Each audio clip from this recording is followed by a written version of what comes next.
మీర్పేట్ మాధవి ఈ పేరును ఇప్పుడప్పుడే దేశ ప్రజలు మర్చిపోరు. ఎందుకంటే దేశంలో ఈ ఘటన అంత సంచలనం సృష్టించింది. కట్టుకున్న భర్తే మాధవిని ముక్కలు ముక్కలుగా చేసి ప్రెషర్ కుక్కర్లో ఉడికించి ఆ తర్వాత ఆమె శరీరాన్ని పౌడర్ చేసిన ఘటన మీ అందరికీ గుర్తుండే ఉంటుంది. ఇప్పుడు అచ్చు అలాంటి సంఘటనే ఉత్తరప్రదేశ్లోని మీరట్లో వెలుగు చూసింది. నేవీ ఆఫీసర్ అయిన భర్తను చంపిన భార్య ఆయన్ను 15 ముక్కలు చేసి ఒక డ్రమ్ములో సిమెంటు వేసి పెట్టింది. హత్య ప్రక్రియ పూర్తి కాగానే ప్రియుడితో కలిసి హనీమూన్కు వెళ్ళిపోయింది.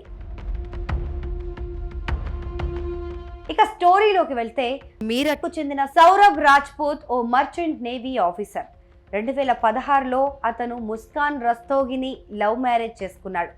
తన భార్యతో ఎక్కువ సమయం గడపలేకపోతున్నానని అతను నేవీ జాబ్ను సైతం వదిలేశాడు. ఆ నిర్ణయం ఇద్దరి కుటుంబాల్లో పెద్ద వివాదమే సృష్టించింది. ఆ తర్వాత ఓ ఇంటిని అద్దెకు తీసుకొని ఆ ఇంట్లో కాపురం మొదలుపెట్టారు. 2019లో ఆ జంటకు ఓ కూతురు పుట్టింది. కానీ వాళ్ళ సంతోషం ఎక్కువ కాలం నిలవలేదు. ఎందుకంటే సాహిల్ అనే స్నేహితుడితో ముస్కాన్కు అక్రమ సంబంధం ఉన్నట్లు సౌరభ్ గుర్తించాడు. దీంతో ఆ జంట మధ్య గొడవలు మొదలయ్యాయి. ఇద్దరు డైవర్స్ తీసుకోవాలన్న నిర్ణయానికి వచ్చారు. కానీ కూతురు గురించి ఆలోచించిన సౌరభ్ ఆ నిర్ణయాన్ని వెనక్కి తీసుకున్నాడు. సౌరభ్ తిరిగి 2023లో నేవీ ఉద్యోగంలో చేరాడు. దీంతో పని మీద దేశం విడిచి వెళ్లాల్సి వచ్చింది. సౌరభ్ దేశంలో లేని సమయంలో ముస్కాన్, సాహిల్ బాగా క్లోజ్ అయిపోయారు. ఈ క్రమంలోనే తమకు అడ్డుగా ఉన్న సౌరభ్ను చంపేయాలని డిసైడ్ అయ్యారు.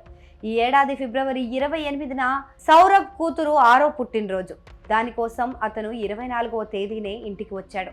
మార్చి 4వ తేదీన ఫుడ్లో స్లీపింగ్ పిల్స్ కలిపి సౌరభ్కు ఇచ్చింది ముస్కాన్. అలా నిద్రలోకి వెళ్లిన నేవీ ఆఫీసర్ను లవర్తో కలిసి భార్య చంపేసింది.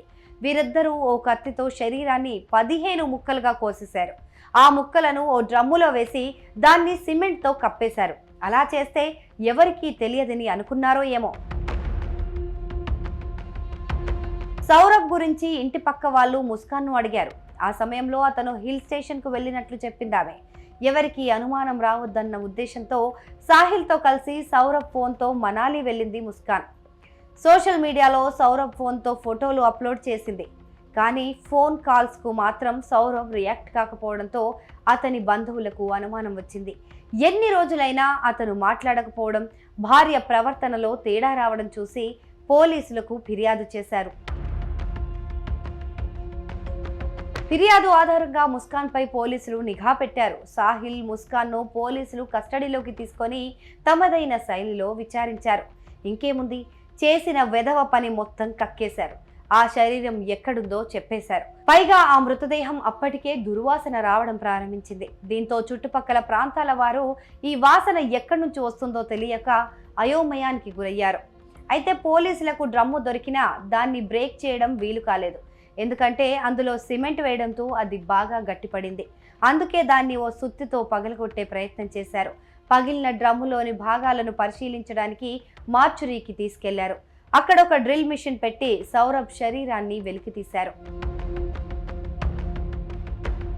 సౌరభ్ మిస్ అయిన 14 రోజుల తర్వాత అతని బాడీని పోలీసులు గుర్తించారు. నిందితులు ఇద్దరిని కోర్టులో ప్రవేశపెట్టి కటకటాల పాలు చేశారు.